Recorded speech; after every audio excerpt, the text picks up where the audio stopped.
Hello again, everybody. This is Roger Hoover. Glad to welcome you back to the Crimson Tide Sports Network Facebook page. It's Tuesday at 2 o'clock. That means it's time for our first Crimson Drive of the week, presented by Coca-Cola. We'll also be live coming up on Thursday at 2 o'clock for Crimson Drive.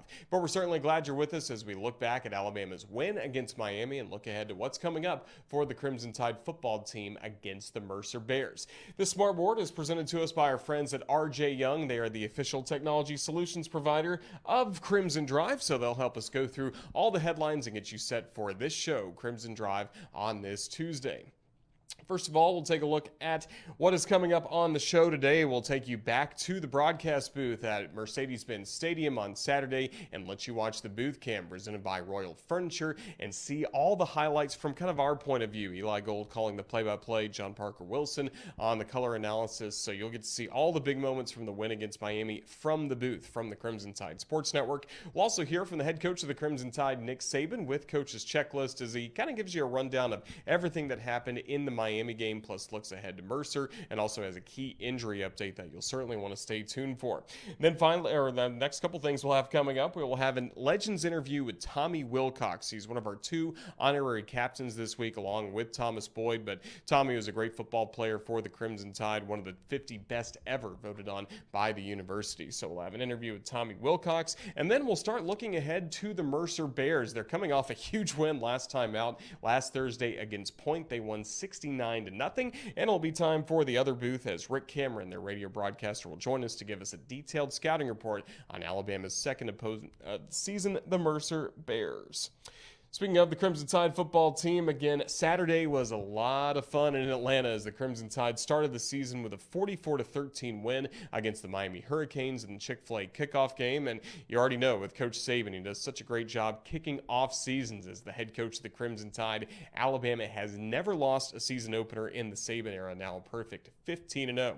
Quite a debut for Bryce Young. 4 touchdown passes. That's the most ever by an Alabama starting quarterback in their starting debut. So great to see that for Bryce Young. And now, once again, an opportunity for the Crimson Tide to pick up another victory on Saturday. It's the home opener at Bryant-Denny Stadium. 3 o'clock kickoff. Our airtime on the radio will be coming to you at noon, and we just can't wait. The first home game is always so special, regardless of the opponent, and it's the Mercer Bears coming up this week. We cannot wait to be back inside Bryant-Denny Stadium. Football, not the only sport on campus that is busy at the moment. The Alabama soccer team kind of had a tough weekend last Thursday night. It was a really close match all throughout against Samford, but the Bulldogs picked up the 1-0 win in Tuscaloosa. Then the soccer team traveled to Memphis, and we saw more offense in this game. However, Crimson Tide fell by a 3-1 final score. So Westhart's team trying to get it going once again, and they will be at home coming up this weekend. Thursday at 6 p.m. against TCU is the first matchup for the Tide. That match will be shown on SEC Network, and then on Sunday, home against UAB. That'll be on SEC Network Plus, so an opportunity to watch some Alabama soccer coming up this weekend on campus. Volleyball team was on campus this past weekend. They won the 2021 Crimson Tide Invitational. Had a loss their first game against Troy, but bounced back really well after that with wins against Buffalo and also against Southern Miss. So a solid weekend for Lindsey Devine's team. And now tonight, they are on the road for some midweek action at Kennesaw State. Once they come back from Georgia, they'll be getting ready to head to Texas. They'll be going to the Bobcat Invitational hosted by Texas State. The Crimson Tide will have matches going up against Texas State as well against Miami. Yeah, we just saw the Tide and the Hurricanes play in football. We will get them coming up in volleyball as well. So those are a look at the headlines. Again, our headlines are always presented by RJ Young, the official technology solutions provider of Crimson Drive. Now on the show today, first thing we want to do is always take a look back at the previous Alabama football game and take you inside the broadcast booth and watch the booth cam, which you have the opportunity to do for each and every Alabama football game. The booth cam is presented to us by our friends at Royal Furniture, and here's an inside look at Alabama's win against Miami from our perspective. Good afternoon, everybody, and welcome back to Mercedes-Benz Stadium here in Atlanta, Georgia. The roof is open for the first time ever in a college football game. This is Andres Borregales kicking it off, and the season is underway, and the football sails 9.5 yards deep into the end zone, bounces out of the back of the end zone, and Alabama now will go to work 1st and 10 with the first possession of the 2021 season. Now stepping up yelling to his offensive line. Bryce will audible, steps up again, backpedals once more. He'll send the running back Robinson in motion. Here's Bryce standing in, has protection, sees running room, steps up, throws wide open, Mechie inside the 10, dives out of bounds, and no, they'll say he crossed the plane of the end zone in the air. Touchdown, 37 yards. The Tide at the 10-yard line, heading to our left. Snap. Quick throw across the middle. Touchdown, Cameron Latu. The tight end got free, went across the middle, and in the sunshine of the end zone, gets hit on a nice quick release by Bryce Young. Touchdown, Alabama. Now they'll move it back a yard. It'll be a 51-yard try. 1 yard shy of his career best. Kick on the way. It's good! It's good, Will Reichard with a 51-yard field goal, paying off the Chris Allen fumble that he caused and the Phil Mathis recovery, and Alabama now on top 20-0 over Miami. Nice to score points right there after the touchdown, but what a kick from Will Reichard. Good for 51. Would have been good from 55, 57 yards. He had plenty of leg on that one, and nice to see his streak to continue for made field goals. So good score for Alabama after the turnover, put more points on the board. 3rd down and 8. 2 wides to the left side. Trayshawn Holden and Slade Bolden. Wide to the far side, Jamison Williams. Running back is to the right of the quarterback. Here's the snap. Bryce looks right, throws across the middle. Latu, first down. Latu, 10-yard line. He breaks a tackle. He's got his 2nd touchdown of the day. Cameron Latu, 25 yards. Bama's on top 26-0. How about that former linebacker turned tight end? 2nd and 1, Bama from the Hurricane 20. Bama leads comfortably, handoff up the middle, Trey kicks right, he's got help, he's going to go, touchdown Alabama! And that is going to do it as they wind the clock, and this ball game is over. Coach Nick Saban, Coach Manny Diaz heading to midfield. Interestingly, neither of those gentlemen had ever coached a game against the other team. Nick Saban had never faced Miami as a head coach. Manny Diaz had never faced Alabama as a head coach, and at least for the moment, he hopes he doesn't have to see him again for a while. Yeah, you get that right. Yeah. Especially as Alabama team, such depth, such speed. New coordinator on offense, Bill O'Brien, did a good job of coming out, picking up where this team was last year, where this offense was last year, and putting up 44 points on the board. That's nothing to sneeze at, of that much production in your first debut. But I love to see it. 344 yards passing. We had 146 on the ground. So a lot of guys getting carries, a lot of guys getting touches. Good to see all around. 490 total yards for the Tide and a very, very stingy defense. Bama wins at 44-13. All the great highlights from Alabama's win against Miami seen inside our broadcast booth. Eli Gold, John Parker Wilson, Chris Stewart, and yes, the spotter, Butch Owens, there as well, helping Eli make sure he's got always the correct receiver, running back, tacklers.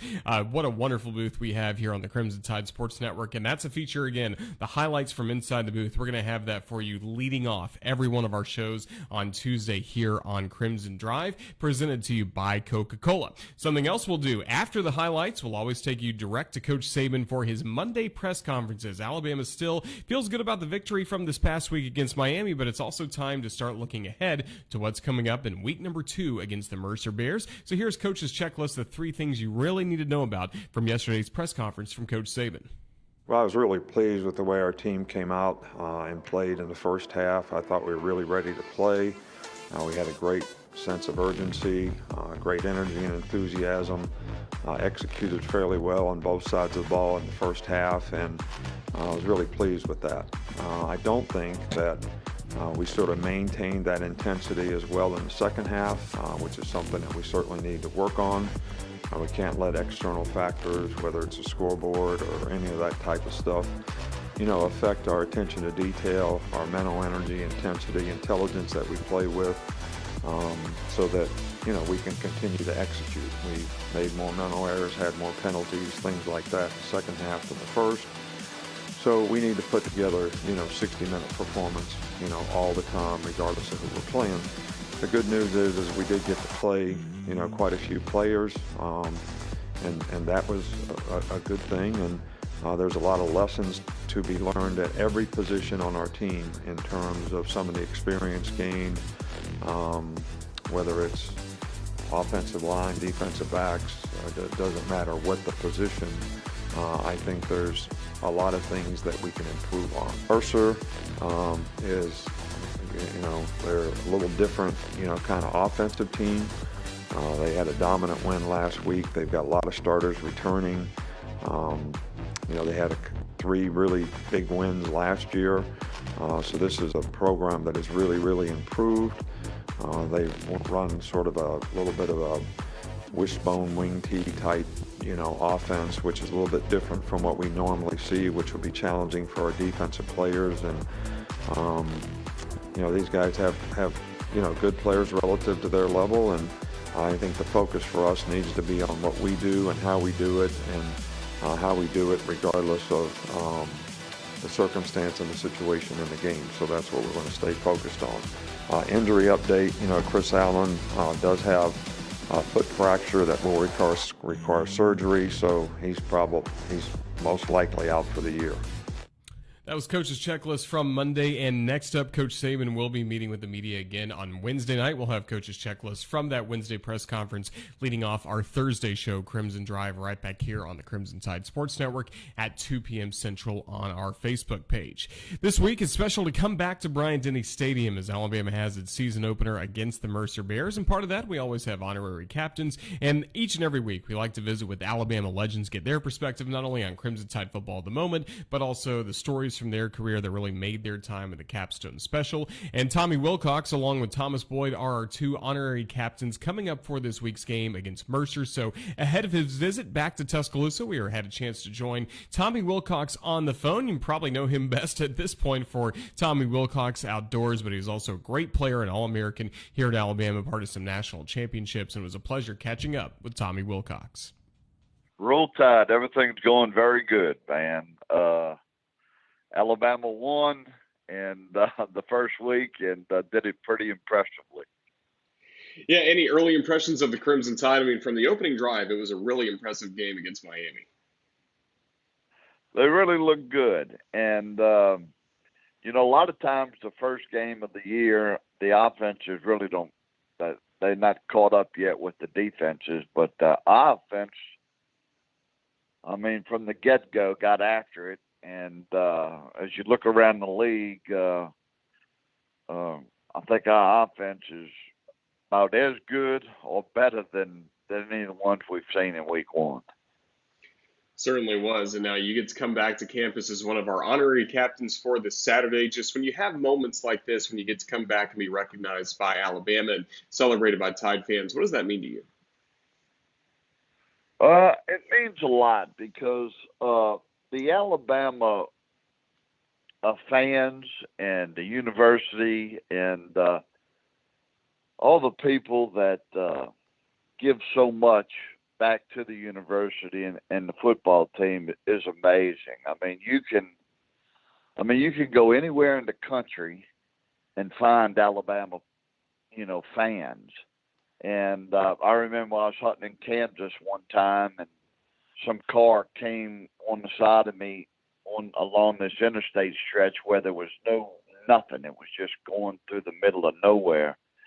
And they held up a sign as they passed my truck, Roll Tide. It was amazing. I'm like, where did that come from, And it's just a school, a university that it don't matter if you go to a different country or if you're in the backwoods of Arkansas, there's going to be Alabama fans. And I'm so glad that I made the decision to come to the University of Alabama, and I call it still home.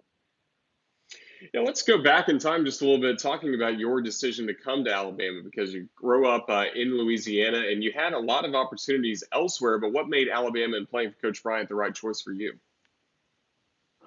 I think it was Coach Bryant, and and just back then, people today don't realize, but back then there was only three channels: ABC, NBC, CBS, and there wasn't all these knockoffs, So, and with there only being three networks, get the chance to play on TV and all wasn't. Everybody didn't get a chance to do that, but Alabama did.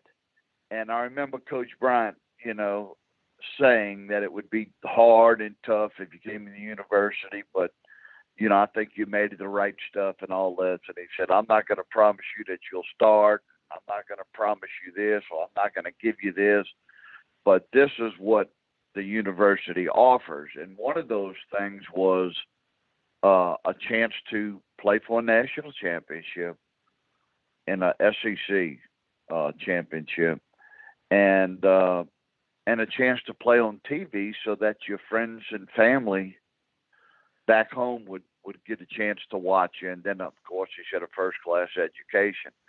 And all those three things came true, and I think it was that. I think it was Coach Bryant, and I think that, you don't ever know if you can play or not. I mean, you really don't. I mean, you might have did some good in high school, but now you're up here in the big leagues, and I never knew if I could play or not. And I remember Coach Bryant, saying, I think you can play. I think you could do this, but it's all up to you. And I thought, I'm going to go to Alabama because if I make it there, if I can play there, then deep down in my heart, I could play anywhere. And it was a challenge that he gave me. And even though I didn't know if I could play, I wanted to make that challenge. And luckily I did, and everything worked out pretty good. Yeah, how did he help you when times got tough, especially early in your career? What kind of motivating factor was he for you to just stick with it through those tough times? Well, when I first came up to Alabama, I mean, you're a little small fish in a big fish bowl. We had a lot of great players at Alabama. I mean, a lot of great. And then we were all redshirted, except I think maybe two or three guys. And so then that whole year you're on the scout team, just getting the heck beat out of you.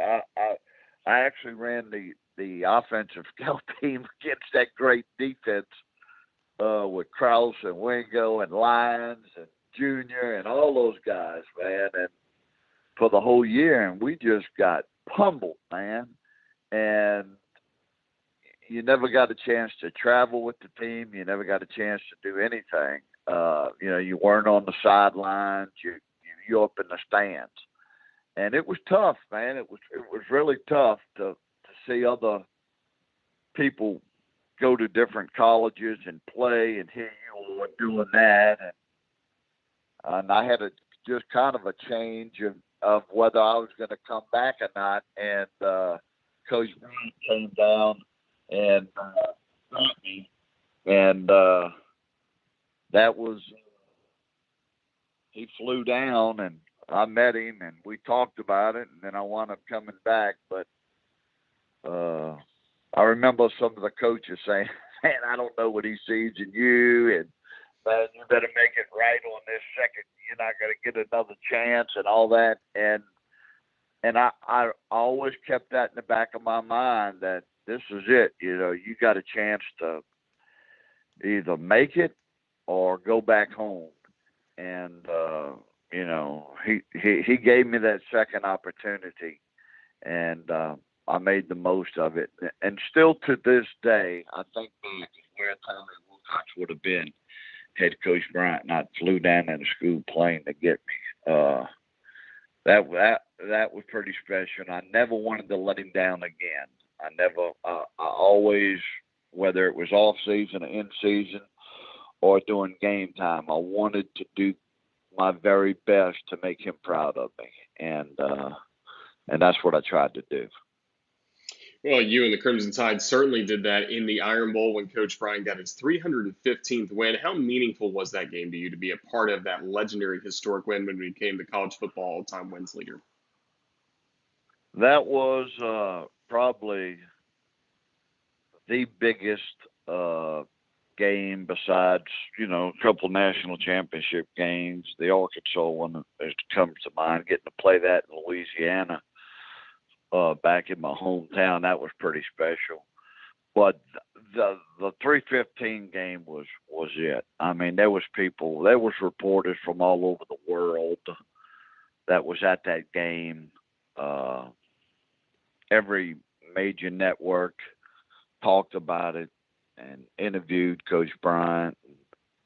I mean, there was a lot on all of our shoulders, and Coach Bryant tried to take the most of it, but you still knew deep down. I mean, this was a chance to. I mean, there's so many Alabama football players that played before us that made this thing possible. It wasn't just us; it was all the other players, all the other teams out that Coach Bryant had that put us in the position to be able to, get him over the hump there. And we didn't want to let him down on that game. And we were successful. And then to have the President of the United States call him, in the locker room, and you were there. We've seen that happen to other teams, but for you personally to be in the locker room and to see that happen, a small boy from Harahan, Louisiana, that was pretty awesome. No doubt. A lot of great moments for you, Tommy. As a member of the Alabama Crimson Tide, wearing that number 15, that was your uniform then. Now your uniform involves camouflage or some bright orange when you're hunting and fishing for Tommy Wilcox Outdoors. Just how's everything been going with the show as you've kind of built a second career with that? Yeah, I've been blessed by God. It's been fortunate. I've been very fortunate to get to do what I love doing and to make a living out of it. There's been a lot of people, sponsors, the Alabama Credit Union one. But I mean, so many people have helped me to get there, and we try to hunt and fish with the greats of the FCC and other big name guys, and then also we always try to 3 or 4 times a year to take kids or someone who has a death sentence with leukemia or cancer, whatever it might be, and to let them experience the one thing that they've always wanted to do. And I think God has blessed us for doing that. And a lot of people have helped me get there throughout the years. And I don't know what else to say. They say if you love what you're doing, you never work a day in your life, and that's probably true. That's outstanding. Well, Tommy, we can't wait to have you back on campus as one of our honorary captains and Alabama Legends for this week, along with Thomas Boyd. What can you tell us about what it's like to share that honor with Thomas? Anything I should ask him when I interview him later in the week? Thomas was Thomas Boyd was a great player, man. The guy could, when you talk about linebackers, and you used to hear people say this about Leroy Jordan, that he could go from sideline to sideline. Thomas Boyd was one of those. He was a heck of a player, and I'm looking forward to meeting him because I want to know what he's doing. I haven't seen a head from him in a while. It's been probably 20 years, so I'm looking forward to seeing him. So I just hope all's good with him, and thank y'all and the University of Alabama for not forgetting about us. Never will forget. Tommy Wilcox, just thank you so much. Enjoy the weekend in Tuscaloosa and Roll Tide. We appreciate your time. All righty. Thank you.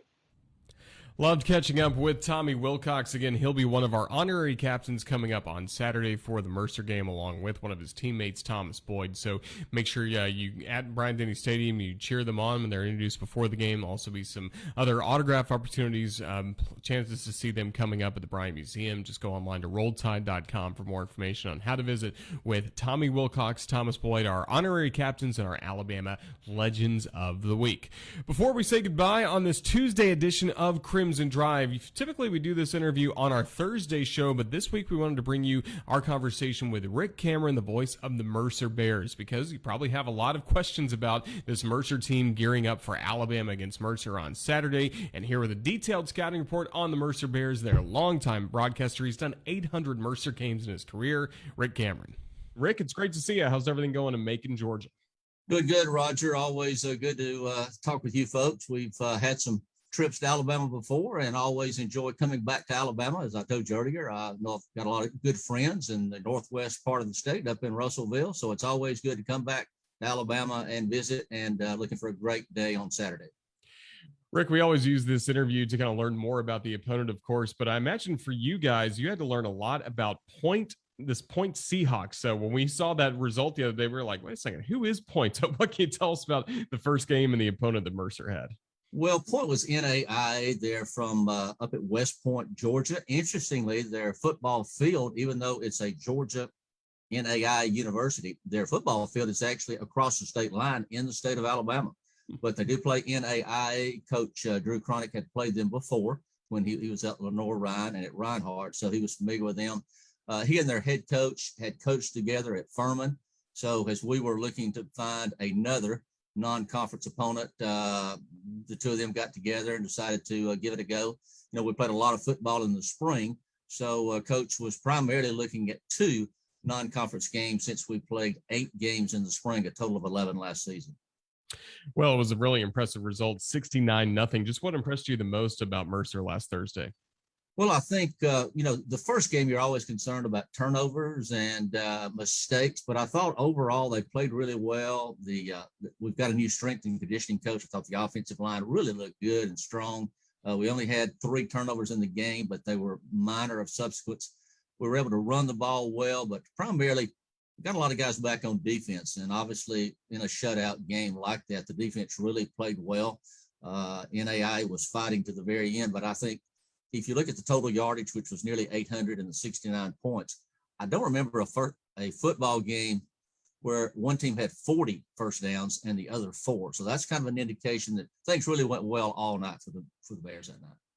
And we've already heard from head coach Nick Saban that Mercer plays offense a little differently than a lot of teams Alabama will face this year. Just how would you describe Coach Cronick's offense? Well, it's interesting. I did hear Coach Saban say it was a combination of maybe the wishbone and the wing tee, but I was over at the field house this morning and talking with our director of operations over there. And he said, we like to call it the bling tee. So I don't know if that's true or not, but it is an unusual offensive, multiple offense that Coach Cronick and his father, Denny Cronick, who was his high school coach, and also they coached together at Reinhardt. But it features, you've got the quarterback, you've got a tight end, you've got a running back, but then you'll have 2 positions that are jokers, a joker A, a joker Z. And the joker position is a hybrid position. He may be called upon to run the ball, maybe to catch the ball, maybe a blocking position. So I don't know of anybody else that has a 2 deep that actually calls a position a joker. Does make for some interesting conversations on coaches' shows some nights when he talks about the joker. Of course, still in just his 2nd year as a coach. All of our football fans, the diehards, know, but let's clarify. When you talk about jokers, you're talking about a legitimate position on this football team. Yeah, that's pretty interesting. And you mentioned all the decisions that have to be made running an offense like that. What can you tell us about Carter Peavy, first of all, the quarterback? Carter Peavy came with coach from Lenore Ryan. He was committed to go and play for him there. And then Carter came with him and really got a lot of valuable experience in the spring. It was such a unique season. Of course, it was for everyone with the pandemic, but we played the 3 non-conference games in the fall. And then over the course of the holidays, had to get ready for a full 8-game conference schedule. And that's really where Carter stepped up and had a good grasp of Coach Cronick's offense, really played well. I think in one of those outings, he had our first 400-yard plus passing game. Also, we won 4 games in a row during that conference schedule. 3 of those were against ranked opponents. So Carter really stepped up and showed that he could grasp that offense, and the offense rallied behind him. Really did an outstanding job in the spring. And then what can you tell us about Mercer defensively and the style of play that the Bears have on defense? Multiple type defense, as you might expect. Got a couple of guys that have really stepped up. Isaac Dowling at linebacker was a preseason All-American for the FCS. He is really an outstanding player that gets after folks. I think 2 or 3 games last year, had more than 16 tackles. Lance Wise at the safety position also has to be a multi-tackler per game or number of tackles.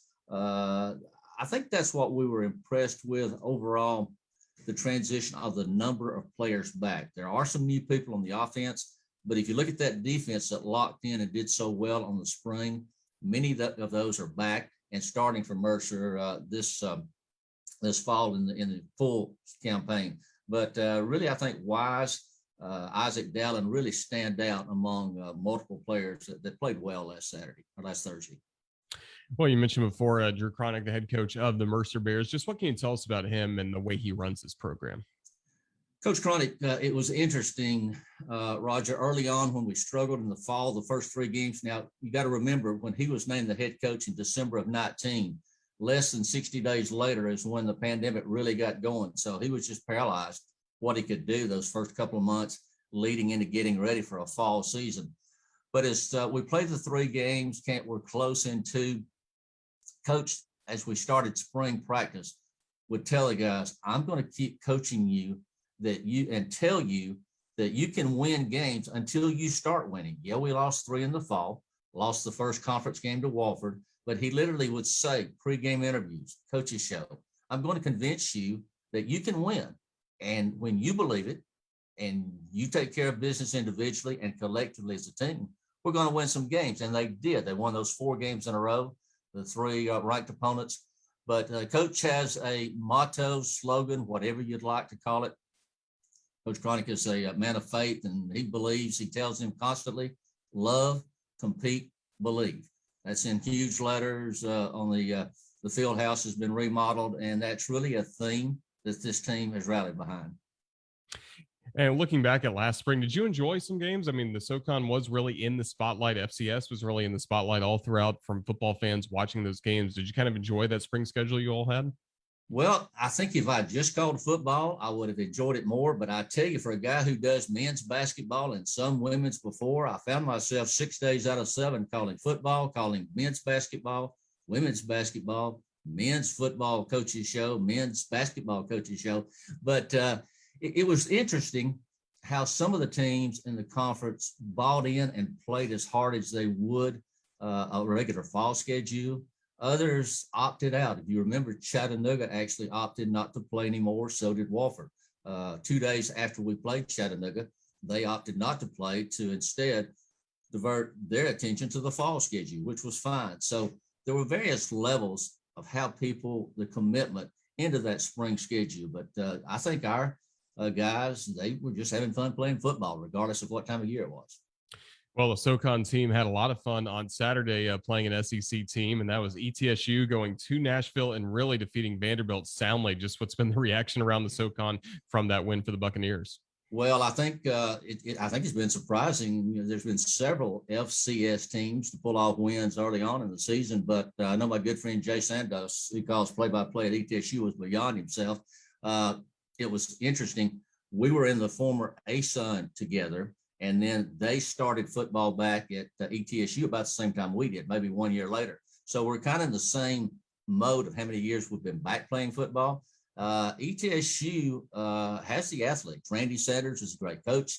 To hold Vanderbilt without a touchdown in the season opener, something the SoCon folks and the schools in the SoCon were very thrilled about come Saturday night. You're correct. It certainly was a big win. As we start to wrap things up, Rick, just looking at this Saturday, regardless of what the final score may be between Alabama and Mercer, what are going to be some wins that the Bears can take away from this matchup if they can do X, Y, and Z? It was interesting, Roger, as we played point last week and wrapped that game up. Coach made the comment, something to the effect, before we get into conference play, we need to know what our weaknesses are, whether it's offense, defense, specialty teams. When we go play a team that's ranked number 1 in the nation on in their stadium, we're going to find out. They're going to expose our weaknesses. And we're going to go over there. We're going to play hard individually as a team. We're going to ask everybody to do their job. But when the day is done, number one, we want to make sure we gave it our best effort we possibly could, played 100% the entire game, and then see where are those weaknesses. We've got an off week after Alabama before we start into conference play. And I think the coaching staff can narrow in and identify any shortcomings we have to get ready for that full conference slate that will be coming very soon. Well, we're certainly looking forward to it. Saturday, Alabama against Mercer at 3 p.m. Central. Just Rick, safe travels and making your way to Tuscaloosa. Can't wait to see you here at Bryant-Denny Stadium. And just thank you for joining us today on the Crimson Tide Sports Network. Roger, it's been a pleasure. Look forward to making the trip over. Can't wait to see you guys on a Saturday afternoon. 800 broadcasts in the books for Rick Cameron with Mercer and many more to go. We certainly thank him for his time with us on the other booth, giving us a detailed scouting report on Mercer. And yes, the joker position in their offense. It's going to be a lot of fun to see that coming up on the field at Bryant-Denny Stadium on Saturday. It's going to wrap up this Tuesday edition of Crimson Drive presented to us by Coca-Cola. And do want to remind you as well, we will have Crimson Drive coming up on Thursday at 2 p.m., but also tomorrow afternoon, live at 2 o'clock, right back here on the CTSN Facebook page. We will have a live conversation with Greg Byrne, as we always visit with him once a month to get his thoughts on kind of the state of Alabama athletics, and we will be visiting with him again tomorrow at 2 o'clock, right back here on the Crimson Tide Sports Network Facebook page for that conversation. It'll also be archived on the Alabama Insider podcast as well, and if you missed any of these conversations from earlier in the show, remember the show is archived on our Facebook page, on YouTube, and also you can listen to those individual conversations as well on the Alabama Insider podcast, available on all podcast platforms. But again, tomorrow, Greg Byrne at 2 o'clock. Thursday, we'll have 2 o'clock as well, Crimson Drive, and we'll be visiting with Mike Rodak of AL.com. We'll also have that conversation with Greg Byrne, as well as a Hey Coach preview with Eli Gold. 6:30, it'll be Hey Coach and the Nick Saban Show, live from Baumhauer's Victory Grill in Tuscaloosa. And then before you know it, it'll be time on Friday for this week on the Crimson Tide Sports Network. And then Saturday, kickoff between Alabama and Mercer, game number 2 of the season for the Crimson Tide at 3 p.m. at Bryant-Denny Stadium. Our radio coverage will start at noon. Special thanks to our guests for joining us today, Rick Cameron of Mercer, Alabama legend Tommy Wilcox as well, and thanks as well to our producer Ethan Carabin for putting together all of this show as well. Again, we look forward to catching up with you more throughout the week as we keep getting ready for Alabama against Mercer. This is Roger Hoover saying thanks for watching the Crimson Tide Sports Network.